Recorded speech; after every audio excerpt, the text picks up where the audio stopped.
Congressman Heck, you have been here before on this particular issue. We are now back in the legislative hearing and not an oversight hearing, so we'd like to turn to you to present the situation that you found in your home state. Joe? Thank you, Chairman Bishop and Ranking Member Grijalva, for inviting me back now to testify before the Public Lands Subcommittee regarding legislation that I had alluded to during the oversight hearing and that I recently introduced, HR2166, the Good Samaritan Search and Recovery Act of 2013. This bill addresses an issue that has become very visible in my congressional district in Nevada, and I'm grateful that the committee is looking more thoroughly into the issue of bureaucratic impediments to volunteer search and recovery efforts on public lands. On January 31st, 2012, Las Vegas taxi driver Keith Goldberg went missing. Investigators believe that he was killed and the body disposed of in the desert in the vicinity of the Lake Mead National Recreation Area. Local law enforcement suspended their search when Keith was not found, and arrests were made in April 2012, but the Goldberg family still wanted answers. They wanted to find Keith and bring closure to what was a heart-wrenching experience. The Goldberg family turned to Red Rock Search and Rescue, a nonprofit search and rescue team that helps families like the Goldbergs when loved ones go missing. The team at Red Rock Search and Rescue is a trained group of volunteers with extensive experience. The Goldbergs were hopeful that with Red Rock's help, they would be able to close this tragic chapter of their lives. As Red Rock prepared to start their search, they ran into a number of bureaucratic roadblocks. They needed to obtain a special use permit and a liability insurance policy. Though obtaining a permit was more of a formality and not a major hindrance, the requirement that it obtain an expensive liability insurance policy was, especially when the organization worked off of a very meager operating budget of $25,000 a year. Now recall, this is a trained, nonprofit, volunteer, Good Samaritan organization trying to bring closure to a family by searching for their lost family member for free and at no expense to the taxpayer. They provide a valuable community service, and they needed access into the national park to make their search. Some 15 months after Mr. Goldberg disappeared, Red Rock was able to find an insurance policy and obtain the requisite permit that would allow them to start their search. In less than 2 hours of beginning its search, Red Rock Search and Rescue discovered remains that have been matched to Keith Goldberg. The Goldberg family had their closure. But the Goldberg story is not unique. Air Force Staff Sergeant Antonio Tucker was presumed drowned on June 23, 2012. As the National Park Service searched, they were contacted by Steve Schaefer, owner of a company specializing in underwater recovery and survey work. He offered to help, but was told the Park Service had all the help it needed. 10 months later, after hiring an attorney, filing a request for public documents, and applying for a special use permit, Mr. Schaefer was finally cleared to search the lake. Staff Sergeant Antonio Tucker's body was recovered in less than 2 days. Antonio Tucker's family waited 10 months for their closure. Now, a spokesman for the Lake Mead National Recreation Area acknowledged that Schaefer and his team had more advanced equipment than the Park Service and stated, quote, "We should be able to utilize their services much more rapidly," end quote. Having thought about these two incidents from the perspective of being a former member of the Las Vegas Metropolitan Police Department's Search and Rescue Team, I introduced H.R. 2166, the Good Samaritan Search and Recovery Act. This legislation requires the Secretary of the Interior and of Agriculture to expedite access to federal lands to allow entities trained and certified to national standards and acting in a not-for-profit capacity to carry about privately requested Good Samaritan search and recovery missions. Additionally, this legislation prevents the secretaries from requiring such entities to obtain a liability insurance policy, provided that the entity releases the federal government from liability. Now, you may hear testimony that search and rescue is inherently dangerous activity and liability insurance should be required. Let me say again, this bill is not about a neighborhood group of individuals who are coming together on an ad hoc basis. It is about a group of trained, certified, experienced personnel who know the risk and volunteer anyway. Lastly, H.R. 2166 directs the secretaries to establish local partnerships with Good Samaritan search and recovery organizations for the purpose of being able to easily mobilize individuals for missions so that families do not have to wait for months like the families of Keith Goldberg and Antonio Tucker. In closing, I would like to again be clear that neither of these examples is intended to be an indictment of the men and women who work at Lake Mead National Recreation Area, the National Park Service, or any of our public lands. They are all dedicated professionals working to the best of their ability within a bureaucratic framework that hinders the acceptance of Good Samaritans offering help. In fact, from the beginning, I've had an open dialogue with Lake Mead and NPS on this issue and in the development of the legislation, and I look forward to working with them as we move forward on H.R. 2166. Again, I thank the committee for allowing me the opportunity to testify here today. Remain committed to working with you, Chairman Bishop, Ranking Member Grijalva, and both the Secretaries of the Interior and Agriculture to ensure that incidents such as those surrounding the deaths of Keith Goldberg and Antonio Tucker do not happen again. And I yield back the balance of my time. Thank you for your input and your testimony. Seems like it was only a few hours ago we were talking to one another, doesn't it? We appreciate you being here. Once again, same offer. If you'd like to stay for a while, I don't know what your schedule is. Please feel free to join us on. Let's see. How about Mr. Heck's Bill 2166? I think that is. Mr. Shawley, do you have that one as well? Yes, sir. Please.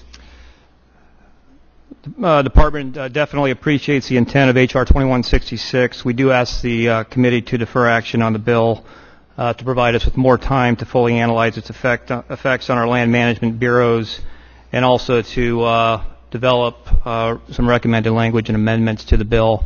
2166 would require the Secretaries of Interior and Agriculture to develop and implement a process to expedite access to federal lands for eligible organizations and individuals who request access to federal lands to conduct Samaritan search and recovery missions.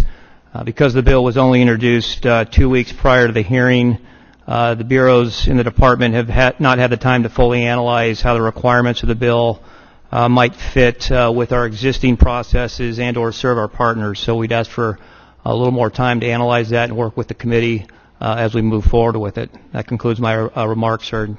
Happy to answer any questions on it. Thank you. We also have Jody Goldberg, who represents the family that was impacted here.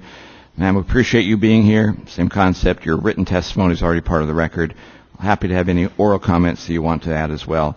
And we understand this is a difficult time for all of you, even at this late date. So thank you for being here. You're recognized, please. Chairman Bishop, Ranking Member Grijalva, and distinguished members of the committee, thank you for inviting me to testify before all of you today regarding my family's experience with Red Rock Search and Rescue and its efforts to recover the remains of my brother, Keith Goldberg. This testimony includes input from both myself and my other brother, Jeffrey Goldberg, who's sitting right here. I want to tell you a story about my brother, Keith Goldberg. And pull it closer to your face, then. It's not hearing you very well. Can you hear me better now? Now? Yeah, that's it. Okay. Thank you. My brother, Keith Goldberg, was a resident of Henderson, Nevada. He disappeared on Tuesday, January 31st, 2012. He had planned to spend that Super Bowl weekend with my brother, Jeffrey. And when Jeffrey couldn't reach Keith during the few days leading up to the Super Bowl weekend, he knew something was terribly wrong. Jeff flew off to Vegas and immediately called the police. Foul play was suspected, and as the days turned into weeks, more evidence confirmed that Keith had been murdered, and his body was discarded somewhere out in the Sunrise Mountain, Lake Mead area. As the police investigation and legal proceedings moved forward, our family still felt a deep void. We didn't know what had happened to Keith. That not knowing is very, very hard. We felt that if Keith had died from a car accident, an illness, or even if the people that killed him had left him to be found, we could have accepted that better and at least have given Keith the proper and dignified burial he deserved. I first learned about Red Rock Search and Rescue when Daryl Kirk, the brother of a missing hiker, Ron Kirk, called me. He and I had connected when both of our brothers were both missing, and we compared notes and worked with the police to learn about anything we could find about their whereabouts. He told me I should call Red Rock Search and Rescue and speak to their commander, David Cummings. To tell you a bit about Red Rock Search and Rescue, it's an all-volunteer, nonprofit search team that carries out Good Samaritan search and rescue and recovery missions at no cost to the individuals or families requesting their help. These men and women are trained professionals who offer their skills and expertise to assist families like ours. I called Dave in early April 2012. At that point, my brother had been missing for 2 months. I requested that the police share the maps and data with Dave so he and his team can start their searches. By May of 2012, Red Rock realized they needed to search the Lake Mead area. And on May 17, 2012, they filled out a formal permit request and were told that they would be required to carry a $1 million liability insurance policy in order to be approved for entry into the park. On the one-year anniversary of Keith's disappearance, January 31st of this year, a woman who had been hiking in Lake Mead discovered materials that seemed consistent with what Keith was wearing at the time of his disappearance. I called Dave, and he met with her, and he felt she was very credible, and he got the coordinates of where she found the clothes. This discovery helped hone in the areas in Lake Mead that had the highest probability for Red Rock to search. But we still had a major problem. Red Rock needed to find an insurance policy that complied with the Park Service's standards. I don't think I need to explain how gut-wrenching it was to know that all that stood between my family and peace of mind was a $1 million insurance policy that Red Rock couldn't afford because they are a nonprofit organization.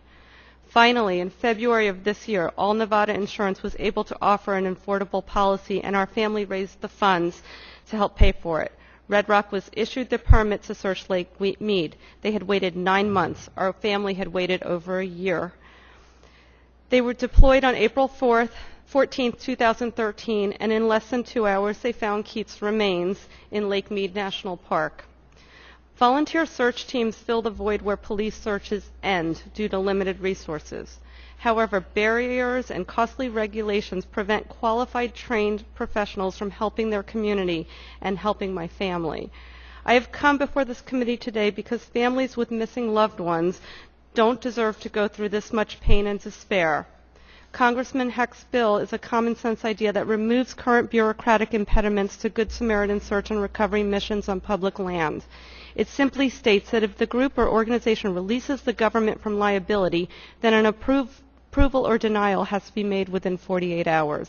Keith's story is a tragic one. It's not over. We have a trial next year, and his remains are still not home.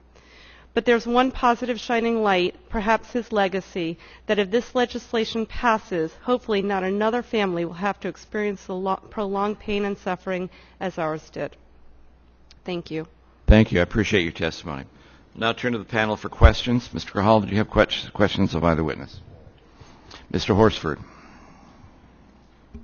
Thank you, Mr. Chairman. First, I want to thank Ms. Goldberg and extend to you my condolences on behalf of this committee and as a member of the Nevada delegation.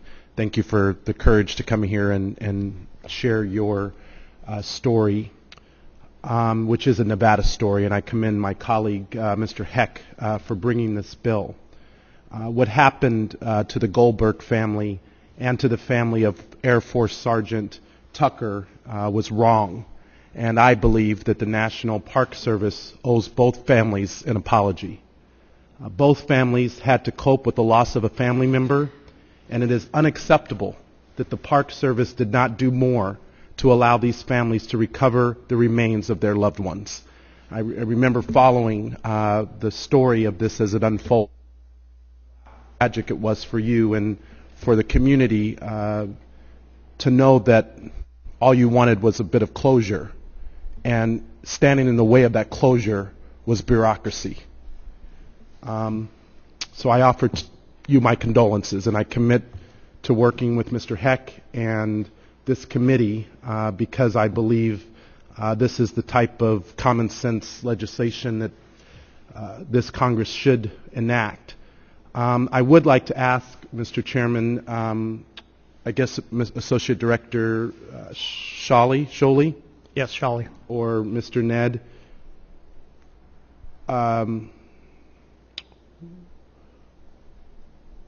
what steps have you taken to ensure that what happened to the Goldberg family never happens again? Well, first of all, I echo your sentiments and offer the Park Service's condolences to the family of the Goldberg and Tucker families. It's very, we appreciate hearing directly from the Goldberg family, and very sorry for your loss. This is a situation where we have a serious responsibility, as you know, to provide the best service that we can to the public. You expect that. The public expects that. We conduct thousands of search and rescues every year very successfully. We are there to provide a very high level of service to the public. This was complicated, and these are not excuses. by the fact this was an ongoing Las Vegas metropolitan homicide investigation. The officials at Lake Mead were following current policy of the National Park Service. As usual, as you would expect and want, we're always willing to take looks at our existing policies. So that's my question. What have you learned from this experience, and what will you do differently so that how you handled this case, which was wrong, regardless of whatever policies you felt were in place, what are you doing now? We are looking, sir, at the latitude that we currently have without the regulations to make sure that we have a consistent decision-making process across the agency, so that barriers that we may have presented within our own policies can be removed. And where are you in that process? We're in the initial stages of that process. And why does it take you guys so long to act? Well, keep in mind, this is a very tragic instance. It shouldn't take you months to evaluate your internal practices to figure out what you can do within your agency to prevent something like this from happening.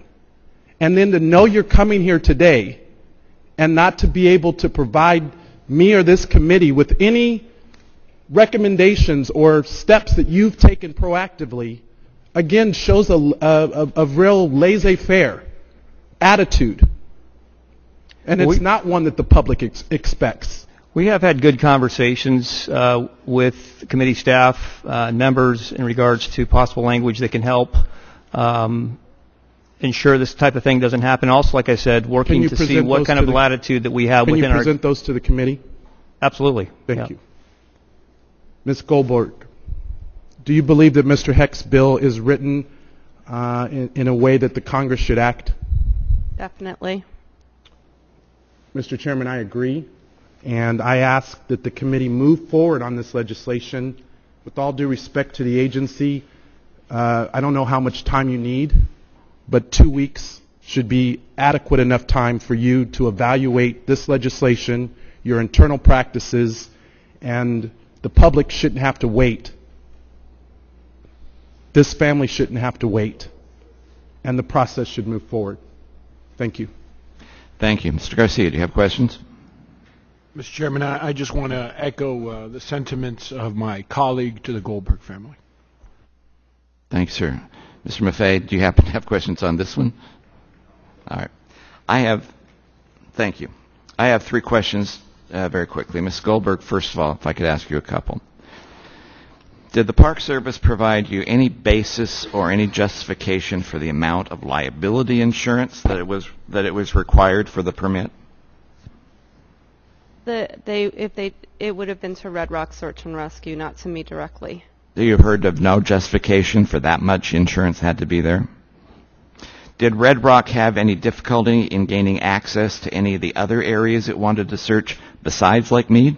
No, but by the time they got into Lake Mead, they had already searched over 200 square miles of land, public land, private land, and Bureau of Land Management land, without any barriers. Thank you. I appreciate your testimony. I appreciate how difficult this may be. Mr. Shawley, I think I will echo what Mr. Horsford said very forcefully and very accurately. Your testimony today is the reason this bill should be passed tomorrow. The idea of coming up here and telling us that you want us to defer action on this legislation to provide you the time for the Park Service to fully analyze the effects. We did the overview in May of this year. This event happened a long time ago. The only thing that should have been in your testimony, oral and written, and that goes for the members of the Department of Interior who are sitting behind you, should have been an active, formal apology to this family and an apology to us and the nation for how badly the National Park Service has acted on this, and the inability of actually moving forward with anything to try and correct this at this stage of the game is unthinkable, it's untenable, it's wrong. You should be ashamed of what you have done on this issue, and that's why this bill is before us. And only an apology is the only thing that we expect to hear from the National Park Service going forward. The fact that you have dragged your heels, you have diddled and squandered time this badly is a negative. Now, if you want to try and defend yourself, fine. I don't know how you can, but if you'd like to, you may. I have 2 minutes left on my time.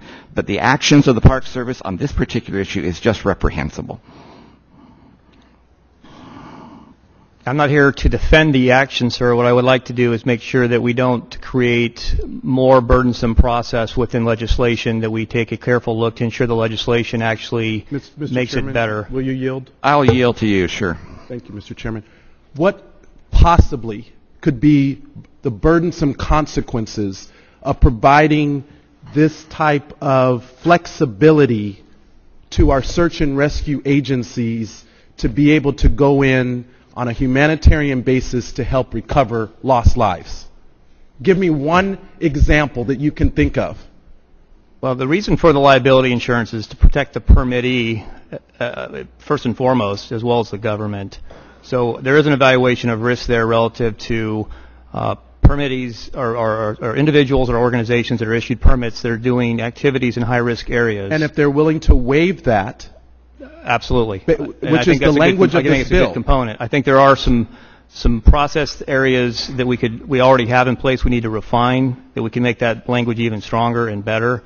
But because you have failed to do that after months in your own internal process, bringing those proposals forward, working with the sponsor of the bill, because you have failed to do that is why this legislation is so necessary and why you still can't even provide a justification for why there should be a delay. I'll give back my time as well. Ms. Goldberg, we thank you for being here as part of it. This concludes, unless there are other questions, this concludes the testimony and questioning for this particular piece of legislation. We thank you once again for being here, and the same offer, you are welcome to stay as long as you want to in this process. If you have something better to do with your life, you're excused. Thank you. Let's turn now